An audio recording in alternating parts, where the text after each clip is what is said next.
Hello दोस्तों, स्वागत है आप सभी का एक बार फिर से आपके अपने यूट्यूब चैनल स्टडी प्लेटफॉर्म पे। आज के इस वीडियो में बात करेंगे हिस्ट्री बीए 6 सेमेस्टर पेपर आपका फर्स्ट रहेगा, गांधी का युग और जन आंदोलन। इस क्वेश्चन पेपर का टाइटल रहेगा। टॉप एमसीक्यू इस वीडियो में हम कवर करेंगे। ठीक है, एग्जाम 2024 के लिए बहुत इंपॉर्टेंट वीडियो रहेगा।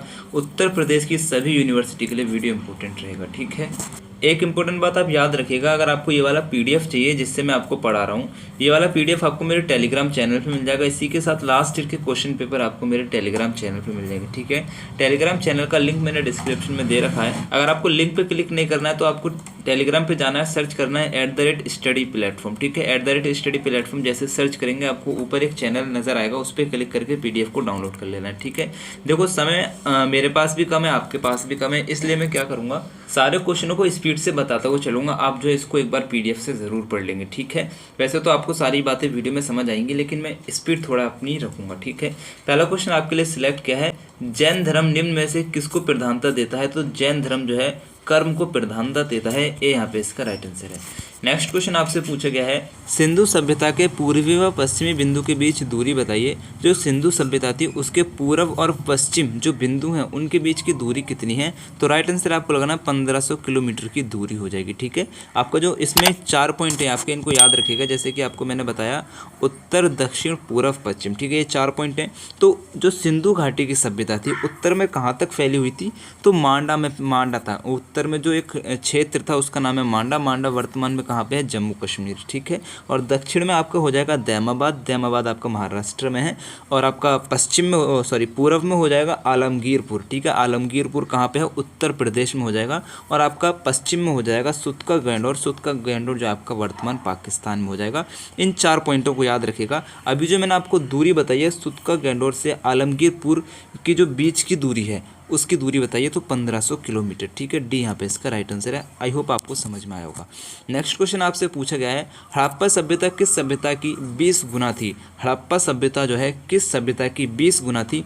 राइट आंसर आपको लगाना है मिस्र की सभ्यता की 20 गुना थी। ठीक है, जितनी बड़ी मिस्र की सभ्यता थी ना उसका मल्टीप्लाई कर दो 20 से, तो उतनी बड़ी जो है हड़प्पा सभ्यता थी। ठीक है, आपका जो क्वेश्चन पेपर रहेगा जो यूनिवर्सिटी कराती है वो मेरे इस नंबर पर आपको सेंड कर देना। ठीक है, जिसके आंसर की मैं आपको नेक्स्ट वीडियो में बताऊंगा।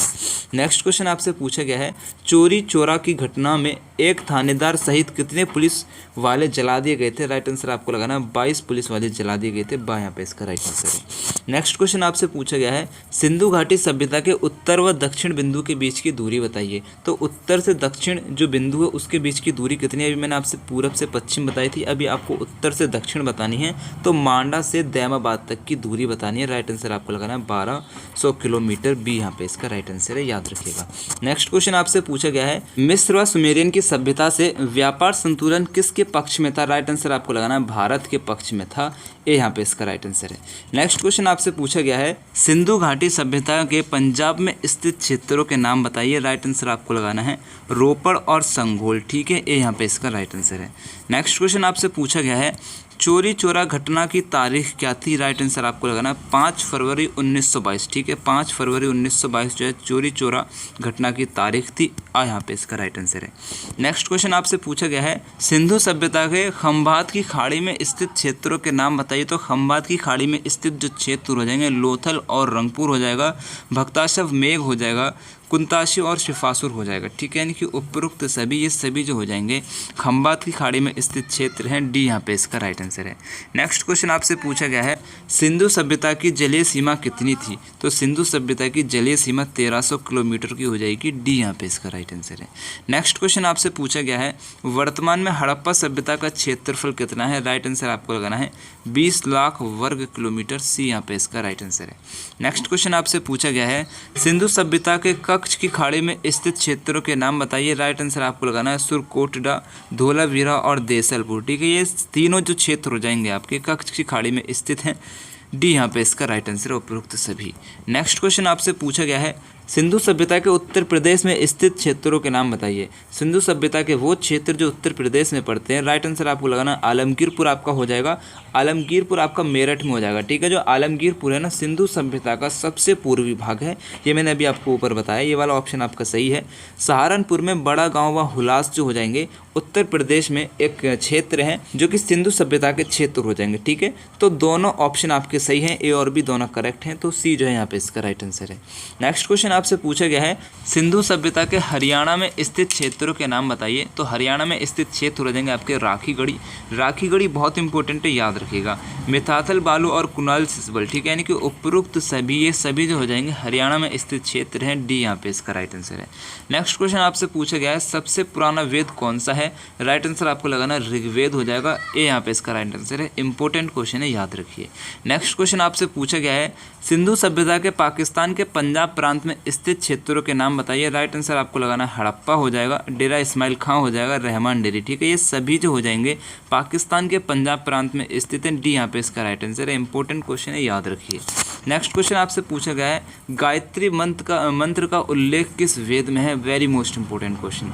गायत्री मंत्र का उल्लेख जो हो जाएगा आपका ऋग्वेद में हो जाएगा, ए यहाँ पे इसका राइट आंसर है। इंपॉर्टेंट क्वेश्चन है, हालांकि सभी को पता होगा, याद रखिएगा। नेक्स्ट क्वेश्चन आपसे पूछा गया है ऋग्वेद में कितने मंडल हैं। तो ऋग्वेद में 10 मंडल आपके हो जाएंगे, बी यहाँ पे इसका राइट आंसर है। नेक्स्ट क्वेश्चन आपसे पूछा गया है ऋग्वेद में सबसे पवित्र नदी किसे कहा गया है। तो ऋग्वेद में सबसे पवित्र नदी पाक नदी जो कहा गया है सरस्वती को कहा गया है, सी यहाँ पे इसका राइट आंसर है। नेक्स्ट क्वेश्चन आपसे पूछा गया है गायत्री मंत्र का उल्लेख ऋग्वेद के किस मंडल में किया गया है। राइट आंसर आपको लगाना है तीसरे मंडल में किया गया है, सी यहाँ पे इसका राइट आंसर है। नेक्स्ट क्वेश्चन आपसे पूछा गया है वैदिक काल में राजा जनता से जो कर वसूल करता था उसे कहते थे, क्या कहते थे, बलि कहते थे, बी यहाँ पे इसका राइट आंसर है। नेक्स्ट क्वेश्चन आपसे पूछा गया है सबसे नया वेद कौन सा है। राइट आंसर आपको लगाना अथर्ववेद, डी यहाँ पे इसका राइट आंसर है। नेक्स्ट क्वेश्चन आपसे पूछा गया है ऋग्वेद में किसका उल्लेख है। तो ऋग्वेद में आपका मंत्र का उल्लेख है, ए यहाँ पे इसका राइट आंसर है। नेक्स्ट क्वेश्चन आपसे पूछा गया है सत्यमेव जयते कहाँ से लिया गया है। सत्यमेव जयते आपका मुंडकोपनिषद से लिया गया है। इंपॉर्टेंट क्वेश्चन है, याद रखिए। नेक्स्ट क्वेश्चन आपसे पूछा गया है सामवेद में किसका उल्लेख है। तो सामवेद में संगीत का उल्लेख किया गया है, डी यहाँ पे इसका राइट आंसर है। नेक्स्ट क्वेश्चन आपसे पूछा गया है ऋग्वेद में कुल ऋचाओं यानी मंत्रों की संख्या कितनी है। तो ऋग्वेद में मंत्रों की संख्या 10,600 है, डी यहाँ पे इसका राइट आंसर है। नेक्स्ट क्वेश्चन आपसे पूछा गया है यजुर्वेद में किसका उल्लेख है। तो यजुर्वेद में कर्म कांड का उल्लेख हो जाएगा, बी यहाँ पे इसका राइट आंसर है। नेक्स्ट क्वेश्चन आपसे पूछा गया है भारतीय संगीत का जनक किस वेद को कहा जाता है। भारतीय संगीत का जनक सामवेद को कहा जाता है, बी यहाँ पे इसका राइट आंसर है। नेक्स्ट क्वेश्चन आपसे पूछा गया है वेदांगों की कितनी संख्या है। तो वेदांगों की संख्या कितनी है। राइट आंसर आपको लगाना है 6 संख्या हो जाएगी, बी यहाँ पे इसका राइट आंसर है। नेक्स्ट क्वेश्चन आपसे पूछा गया अथर्ववेद में किसका उल्लेख है। तो अथर्ववेद में रोग निवारण व जादू टोना का उल्लेख है। इंपॉर्टेंट क्वेश्चन है, याद रखना, बार बार पूछा जाता है। नेक्स्ट क्वेश्चन आपसे पूछा गया है अष्ट अध्याय के रचयिता कौन है। बहुत इंपॉर्टेंट क्वेश्चन है, पाणिनि, आपको यहाँ पे इसका राइट आंसर लगा देना है। नेक्स्ट क्वेश्चन आपसे पूछा गया है व्याकरण की सर्वप्रथम रचित पुस्तक है। तो व्याकरण की सर्वप्रथम रचित पुस्तक आपकी अष्ट अध्याय हो जाएगी, ठीक है। किसने लिखा है, पाणिनि ने लिखा है, बी यहाँ पे इसका राइट आंसर है। नेक्स्ट क्वेश्चन आपसे पूछा गया है निम्नलिखित में से कौन सा अन्न मनुष्य द्वारा सबसे पहले प्रयोग में लाया गया है। राइट आंसर आपको लगा देना है जो है सबसे पहले प्रयोग में लाया गया है। नेक्स्ट क्वेश्चन आपसे पूछा गया है वैदिक आर्यों का प्रमुख भोजन क्या था। तो वैदिक आर्यों का प्रमुख भोजन दूध व इसके उत्पादक हो जाएंगे, बी यहाँ पे इसका राइट आंसर है। अगर वीडियो आपको अच्छा लग रहा है तो वीडियो को एक लाइक कर देंगे, अपने सभी दोस्तों के साथ शेयर ज़रूर कर देंगे, मेरी आपसे रिक्वेस्ट रहेगी। चैनल को सब्सक्राइब नहीं किया है, सब्सक्राइब करके बेल आइकन को ऑन ज़रूर कर लीजिएगा, ठीक है। और वीडियो को एक छोटा सा लाइक ज़रूर करना। नेक्स्ट क्वेश्चन आपसे पूछा गया है वेद शब्द का क्या अर्थ है। तो वेद शब्द का अर्थ होता है ज्ञान, ठीक है, जैसे आप नॉलेज कहते हैं, सी यहाँ पे इसका राइट आंसर है। नेक्स्ट क्वेश्चन आपसे पूछा गया है आरंभिक वैदिक काल में वर्ण व्यवस्था आधारित थी। तो वर्ण व्यवस्था जो है आपकी व्यवसाय पर आधारित थी, सी यहाँ पे इसका राइट आंसर है। नेक्स्ट क्वेश्चन आपसे पूछा गया है वैदिक लोगों द्वारा किस धातु का प्रयोग सबसे पहले किया गया। राइट आंसर आपको लगाना वैदिक लोगों के द्वारा जो है तांबा का सबसे पहले प्रयोग किया गया है, बी यहाँ पे इसका राइट आंसर है। नेक्स्ट क्वेश्चन आपसे पूछा गया है रामायण के रचयिता कौन है। तो रामायण के रचयिता आपके वाल्मीकि जी हो जाएंगे, बी यहाँ पे इसका राइट आंसर है। नेक्स्ट क्वेश्चन आपसे पूछा गया है उपनिषद क्या है। तो तो उपनिषद हिंदू दर्शन का एक स्रोत हो जाएगा, ठीक है, हिंदू दर्शन का एक स्रोत हो जाएगा उपनिषद, सॉरी डी जो है यहाँ पे इसका राइट आंसर है। नेक्स्ट क्वेश्चन आपसे पूछा गया है महाभारत के रचयिता कौन है, तो महाभारत के रचयिता आपके वेद व्यास हो जाएंगे, ये यहाँ पे इसका राइट आंसर है। नेक्स्ट क्वेश्चन आपसे पूछा गया है रामायण के कितने कांड हैं, तो रामायण के 7 कांड हो जाएंगे, सी यहाँ पे इसका राइट आंसर है। नेक्स्ट क्वेश्चन आपसे पूछा गया है गौतम बुद्ध का जन्म कब हुआ, तो गौतम बुद्ध का जन्म 523 ईसा पूर्व में हुआ था, ठीक है, 523 ईसा पूर्व में होता है, ये 63 हो गया यहाँ पे, सी जो है यहाँ पे इसका राइट आंसर है 523, ठीक है, याद रखना यहाँ पे इसको करेक्ट करेंगे, 523 ईसा पूर्व में हुआ है। नेक्स्ट क्वेश्चन आपसे पूछा गया है बौद्ध धर्म के संस्थापक तथा प्रवर्तक कौन थे, बौद्ध धर्म के जो संस्थापक थे आपके गौतम बुद्ध हो जाएंगे और यही इसके प्रवर्तक हैं, ये यहाँ पे इसका राइट आंसर है।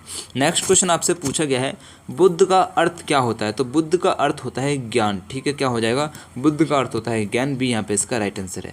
नेक्स्ट क्वेश्चन आपसे पूछा गया है गौतम बुद्ध की माता का नाम क्या था, राइट आंसर आपको लगाना है महामाया गौतम बुद्ध की माता का नाम था, सी यहाँ पे इसका राइट आंसर है। नेक्स्ट क्वेश्चन आपसे पूछा गया है गौतम बुद्ध को ज्ञान की प्राप्ति कहाँ हुई थी, तो गौतम बुद्ध को ज्ञान की प्राप्ति बोध गया में हुई थी, सी यहाँ पे इसका राइट आंसर है। नेक्स्ट क्वेश्चन आपसे पूछा गया है महात्मा बुद्ध को किस वृक्ष के नीचे ज्ञान प्राप्त हुआ था, तो राइट आंसर आपको लगाना है पीपल के वृक्ष के नीचे ज्ञान प्राप्त हुआ था, जिसे आप बोधि कहते हैं, ठीक है, बी जो है यहाँ पे इसका राइट आंसर है। नेक्स्ट क्वेश्चन आपसे पूछा गया है प्रसिद्ध जैन मंदिर जिसे आप जल मंदिर के नाम से भी जानते हैं बिहार राज्य के किस शहर में स्थित है, राइट आंसर आपको लगाना है पावापुरी, बी जो है यहाँ पे इसका राइट आंसर है। नेक्स्ट क्वेश्चन आपसे पूछा गया है गौतम बुद्ध को किस नदी के किनारे ज्ञान प्राप्त हुआ था, राइट आंसर आपको लगाना है फल्गु नदी के किनारे ज्ञान प्राप्त हुआ था, बहुत इंपॉर्टेंट क्वेश्चन है, याद रखिएगा। नेक्स्ट क्वेश्चन आपसे पूछा गया है श्वेतांबर का क्या अर्थ होता है, तो श्वेतांबर का अर्थ होता है जो श्वेत वस्त्र धारण करता हो, ठीक है, जो सफ़ेद वस्त्र धारण करता हो उसका मतलब होता है श्वेतांबर, ठीक है, ये यहाँ पे इसका राइट आंसर है। नेक्स्ट, अच्छा, तो यहाँ पे आपके जो है सारे इंपॉर्टेंट क्वेश्चन कवर हो चुके हैं। आप मुझे इतना सपोर्ट कर रहे हैं, इसके लिए आपका दिल से शुक्रिया। वीडियो को लाइक करना मत भूलना, शेयर करना मत भूलना, चैनल को सब्सक्राइब नहीं किया सब्सक्राइब करके बेल आइकन को ऑन कर लेना। मेरी तरफ से आप सभी को बेस्ट ऑफ लक, ठीक है, फिर अल्लाह हाफिज़।